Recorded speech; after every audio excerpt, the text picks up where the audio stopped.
Welcome back to rising Pakistan. Rising Pakistan में वक्त है अब जरा कोर्ट कचहरी खेलने का। और कोर्ट कचहरी की आपको पता ही हमारी अब राइजिंग पाकिस्तान की दो माहिरीन हैं, एक माहम जमाल और जुगनू काज़मी, जिनका कुछ दिनों पहले आपसे हमने मुलाकात करवाई थी, और इनका पैशन और इनकी एनर्जी और इनका एक vision to do something different in life for this country Pakistan हमें बहुत पसंद आया, और हमने सोचा कि इनको भी हम राइजिंग पाकिस्तान की मुस्तकिल टीम का ज़रा हल्का सा हिस्सा बनाते हैं और इनसे भी कुछ जानते हैं। गुड मॉर्निंग, अस्सलाम वालेकुम वंस अगेन। अस्सलाम वालेकुम, good morning, thank you for your lovely introduction. अच्छा जी, आज का टॉपिक बड़ा सबीन इंटरेस्टिंग है। Exactly. और मेरा ख्याल है कि चाहे आप मर्द हैं, खातून हैं, बच्चियां, लड़के लड़कियां जो मैरिजेबल एज में हैं, लड़कों को भी ये चीज़ें समझनी चाहिए, माँ बाप को, चचा फुफ्फो ताया सबको ये चीज़ें समझनी चाहिए। और वो है कि जब निकाह होता है तो हम जो दुल्हन कहते हैं या लड़की या मतलब जिसकी शादी हो रही है, बीवी, उसको उसके निकाह नामे में क्या राइट्स हैं, आई थिंक ये जानना बहुत ज़रूरी है। बिल्कुल जुगनू, अमूमन तो ऐसा होता है कि बस साइन करने के लिए लेकर आते हैं, देखा भी नहीं होता, निकाहनामा देखा भी नहीं होता कि वो उसमें क्या लिखा हुआ है, क्या होता है, बस साइन कर देते हैं और उसके बाद वो संभाल के कहीं ना कहीं रख दिया जाता है। तो क्या सीन है, क्या ऐसे इंपॉर्टेंट चीज़ें हैं जिनका जानना ज़रूरी है?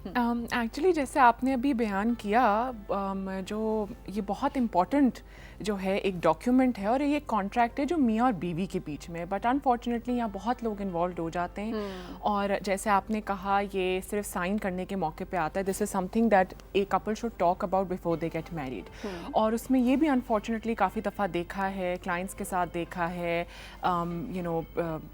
वेरियस फ्रेंड्स वगैरह सबके साथ देखा है कि वो क्रॉस आउट होकर आते हैं। आप ये इस बात का मतलब, अगर आपके कोई राइट्स क्रॉस आउट कर दें तो सोचें कि ये क्रॉस आउट से क्या मराता है? वो शिक्के काट दी जाती है। शिक्के काट दी, जो सारी शिक्के होती हैं जहाँ आपको ख़ास तौर से ख़वातीन या दुल्हन को राइट्स दिए जाते हैं, मैंने तो अपने लिमिटेड एक्सपीरियंस में देखा है वो क्रॉस आउट होकर आते हैं। मसलन क्या क्या चीज़ें होती हैं जो उसमें बहुत अच्छे राइट्स हैं। उसमें देखें, एक आपकी ना, वैसे तो एक निकाह नामा जनरल होता है, पहले तो आपके नाम, पैदाइश, एड्रेस एक्सेट्रा। फिर जो होती है आपकी महर की बात होती है उसमें, और उसमें महर की अमाउंट लिखी जाती है, और उसके बाद जो शिक होती है वो डिस्कस करती है कि ये मौजल है या गैर मौजल है, यानी इसकी प्रॉम्प्ट डावर है या बाद में पे करना है। एक वो वाला डावर होता है या महर होता है जो आप उस वक्त निकाह नामा पे करते हैं, और एक वो वाला होता है जो आप बाद में जब निकाह हो जाता है तो उसके बाद किसी मौके पे भी पे कर सकते हैं। मगर इसके बाद जो खूबसूरत राइट्स शुरू होते हैं वो ये है कि खातून को, एक तो शिक नंबर 17 है और उसके ऑनवर्ड काफ़ी अच्छे राइट्स हैं। तो 17 में आप कपल जो है, मियाँ बीवी जो बनने जा रहे हैं, वो they can write any demand या any request या anything under the sun उस शिक में लिख सकते हैं। अच्छा, कोई भी उनकी जो हो, कोई भी जो वो चाहते हैं, फ़र्ज़ करें अगर मियाँ चाहता है कि वो बीवी उसको हर रोज़ चॉकलेट दे तो वो लिख सकते हैं। अगर बीवी चाहती है कि वो पढ़ना चाहे शादी के बाद तो वो लिख सकती है, जो आप चाहते हैं, क्योंकि वो कॉन्ट्रैक्ट है मियाँ बीवी के बीच में। चॉकलेट वाला आइडिया बड़ा अच्छा है वैसे। अब now you giving such ideas to the newlywed, है ना? People are health conscious though these days. तो उसके बाद 18 जो है, जो कि मैं पर्सनली बहुत इनकरेज करती हूँ ख़वातीन को पढ़ें, और अब अच्छा आगाही भी हो रही है और डिसमिनेशन ऑफ इंफॉर्मेशन भी, और more and more women specially reach out to me और वो पूछती हैं इसके बारे में।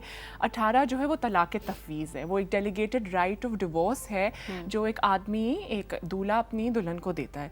तो उससे फिर आप खुला से बचते हैं और दूसरी डिसोल्यूशन ऑफ मैरिज, आप कोर्ट कचहरी से बचते हैं। और ये जुगनू, आप ये हमें बता रही हैं कि ये उमूमन क्रॉस करके ही आता है, यानी पहले से ही फैसला कर लिया गया कि लड़की को तलाक का हक नहीं दिया जाएगा। और सोचें, ये आपकी लॉ में है। हमारा इस्लामी जमहूरिया पाकिस्तान का आइन ये कह रहा है, ये और लॉ में है। आइन के बाद जो कानून बना है, बिल्कुल।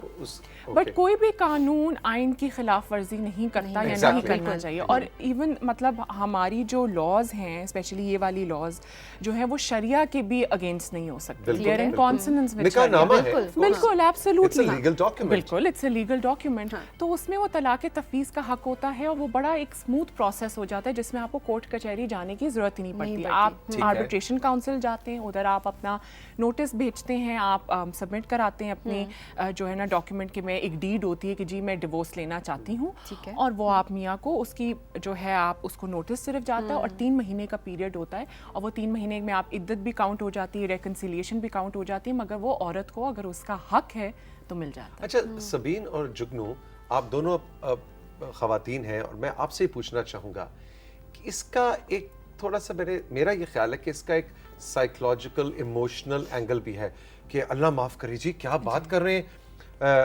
मतलब नया एक बंधन बनने जा रहा है, सब खुशियां हैं और खुशियों का दिन है और निकाह हो रहा है, और उसके अंदर आप ये डिस्कस कर रहे हैं कि अगर तलाक होगी तो तौबा तौबा तौबा। तो क्या आप feel as young educated Pakistani women, आप दोनों से, not as a lawyer and as a media anchor, as young Pakistani girls, मैं आप दोनों से पूछना चाहूँगा आपका इसके बारे में क्या टेक है? क्या इस तरह खुशियों भरे दिन में इस तरह की जी तलाक का हक होना चाहिए, नहीं मेहर कितना, क्या ये बातें ठीक मुनासिब लगती हैं? मुझे तो लगता है, मैं तो बिल्कुल, हाँ मैं तो बिल्कुल एग्री करती हूँ इससे, क्योंकि देखें हम जहाँ पर बहुत सारी चीज़ें देख रहे होते हैं कि ये होना चाहिए, बाकी सब भी तो हम देख रहे होते हैं कि फ्यूचर पॉइंट ऑफ व्यू से कितना कमाता है लड़का या क्या करती है लड़की, बहुत सारी चीज़ें हैं एक रिश्ता लेते हुए प्रपोजल के टाइम पे, शादी से पहले चीज़ें डिस्कस होती हैं। तो जब ये चीज़ें डिस्कस होती हैं तो फिर ये क्यों नहीं होती जहाँ पे औरत के राइट्स आते हैं कि अगर एक लड़की के राइट्स हैं वो वहाँ पर क्यों नहीं डिस्कस होते कि अगर कोई वर्स्ट सिनेरियो हो जाता है, जिंदगी का पता नहीं होता, तो वो शादी से पहले चीज़ें डिस्कस होनी चाहिए। तो मेरे नज़र में तो ये बहुत ज़रूरी है। बिल्कुल एब्सोल्युटली। और जो आपने बात की और इस तरह होता है, और ये मिसकंसेप्शन है, देखें अव्वल तो कोई भी नहीं कह रहा कि आप उसी वक्त करें, एक प्रूडेंट डिसीजन होगा कि आप पहले बैठ के उसको डिसाइड करें, बिल्कुल लास्ट मिनट में ना करें, ये बड़ी गलती हो जाती है। दूसरा ये है कि उससे भी जो बड़ी अहम बात है कि जैसे इन्होंने ख़वातीन के राइट्स और उसकी बात की, आपका पर्पस ये होता है कि शादीशुदा ज़िंदगी आपकी अच्छी चले और बेहतर चले, और उसमें जो पार्टीज़, जो दोनों पार्टीज़ है, खा वो मर्द है या औरत हो, वो अपने राइट्स के साथ चलें। बाद में, और उसमें शायद मैं बतौर वकील एक बात कहूँगी, होता ये कि अगर देखें किसी को गारंटी नहीं होती, every party wants their marriage to work, अगर वो नहीं करती तो एटलीस्ट एक काफ़ी ट्रॉमेटाइजिंग होता है अपने पार्टनर को छोड़ना। तो अगर आप एक ट्रॉमा को छोड़ के दूसरे ट्रॉमा में एंटर होते हैं, जो कि कोर्ट कचहरी के चक्कर होते हैं, जब खुला लेने जाते हैं, जो कि मिल जाती है, मगर जो वो लंबा प्रोसेस होता है, या अगर आप डिसोल्यूशन ऑफ मैरिज में जाते हो, उसमें एविडेंस, स्ट्रेस जो मिलता है, और जब आपके बच्चे होते हैं तो what do they go through. तो आपको, मेरा ख्याल है, जब आप जिंदगी शुरू करते हैं तो जैसे उन्होंने कहा, हर पहलू के बारे में सोचना चाहिए। आप इतनी ज़्यादा और चीज़ों को देखते हैं, इसको भी सोचना चाहिए, और ये बड़ा आपका एक स्मूथ प्रोसेस हो जाता है बगैर बदमज़गी के। और कौन से पॉइंट्स हैं, हमें जरा क्विकली बताइए। उसके अलावा ये भी है कि आप जो आदमी हैं उसके राइट टू डिवोर्स को रिस्ट्रिक्ट कर सकते हैं कि आया उसके पास, मतलब क्या उसने इजाज़त ली है आपसे दूसरी शादी करने से पहले, ये भी बहुत ज़रूरी है। और क्या कहते हैं आप उसकी, क्या वो मतलब आपकी उसको इजाज़त चाहिए डिवोर्स का, क्योंकि काफ़ी दफ़ा अगेन देखें, मुझे ये बड़े अच्छे लगते हैं राइट्स, क्योंकि ये बड़े they very much related to practicality. मसला ये होता है कि जब काफ़ी दफ़ा ख़वातीन जो उनको पता नहीं चलता उनके शौहर जो है दूसरी शादी कर लेते हैं, या उनको पता नहीं होता, वो फिर उनके पास कहीं जाने को नहीं होता, nobody wants to stay in that relationship, but वो आउट ऑफ मजबूरी वो नहीं रह पाती, या काफ़ी को तो पता ही नहीं चलता, बहुत सालों बाद जाके पता चलता है। तो ये हैं कुछ राइट्स हैं जो कि मतलब ना सिर्फ ये, मैं तो कहती हूँ जो ख़वातीन का जो राइट टू डिवोर्स है ना, आप बेशक कोई डिमांड डालें या ना डालें, आप बेशक अपने मियाँ को ये जो है ना इजाज़त दे दें, क्योंकि इजाज़त वाली बात है, उसने इजाज़त लेनी है आपसे दूसरी शादी करने से पहले, वो भी मैं कहती हूँ चले जो भी है, इवन दो आई थिंक आप उसको लेनी चाहिए आपसे, बट प्लीज़ बहुत ज़रूरी है प्रैक्टिकलिटी, बहुत प्रॉब्लम होता है जब राइट ऑफ डिवोर्स, लेकिन जब राइट ऑफ डिवोर्स नहीं मिलता। अमूमन बेसिकली जो लड़कियां होती हैं वो खुद भी मना कर रही होती हैं कि ठीक है हमें नहीं पढ़ना, बस साइन की हद तक एक चीज़ होती है, क्योंकि अवेयरनेस की बहुत कमी है। अवेयरनेस किस तरह से क्रिएट की जाए? Exactly, awareness. और साथ जरा ये भी रिकमेंड करेंगे अगर कोई घर है उसमें शादी होने जा रही है, तो क्या आप रेकमेंड करेंगे कि निकाह नामा पहले ला के दूल्हा दुल्हन खुद पढ़ें, एक्चुअल पढ़ना, एक एक लाइन, व्हाई नॉट? बिल्कुल करना चाहिए। वो उन्हीं के बीच में है, इट इज़ बिटवीन द दूल्हा एंड दुल्हन, उनके पेरेंट्स, उनकी फैमिली, کہ بیچ میں نہیں ہے یہ دولہا دلہن کے. Of course you can take your parents opinion on board, آپ کو جو رائے دے رہے ہیں ہم فالو ہی اپنے پیرنٹس کا رسپیکٹ کرتے ہیں, ایڈوائس دیتے ہیں, اور پیرنٹس کا بڑا ایکسپیرینس ہوتا ہے.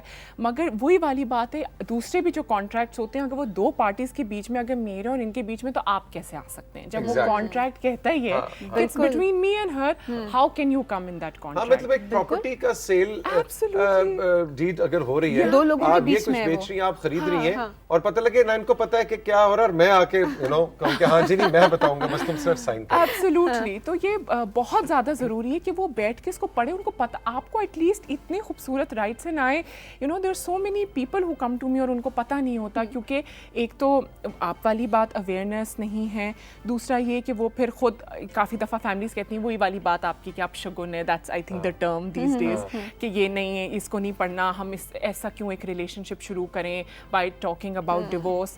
ایسا نہیں ہے, یہ آپ کو فیوچر پین انفورسین سرکمسٹانسز سے بچاتا ہے. آپ کو جو بعد میں پین ہوتا ہے, جو ماں باپ پھر اپنی بیٹیوں کو لے کے کورٹ کچہری جاتے ہیں, جو وہ خود ماں باپ اپنی بیٹی کے ساتھ ٹراما سے گزرتے ہیں, تو وہ بہت زیادہ ہے. اچھا, اس وقت پھر ہم کنسلٹ کر رہے ہوتے ہیں, بھئی کوئی اچھا لائر مل جائے تو ذرا پتہ لگ جائے کہ نکاح میں کیا ہمارے رائٹس ہیں میری بیٹی کے, یا میرا دین کیا کہتا ہے, اور اسلام میں اس کا کیا ہے. اس وقت تو ہم پھر فوراً کنسلٹ کرنے, تو کیوں نہ شروع میں.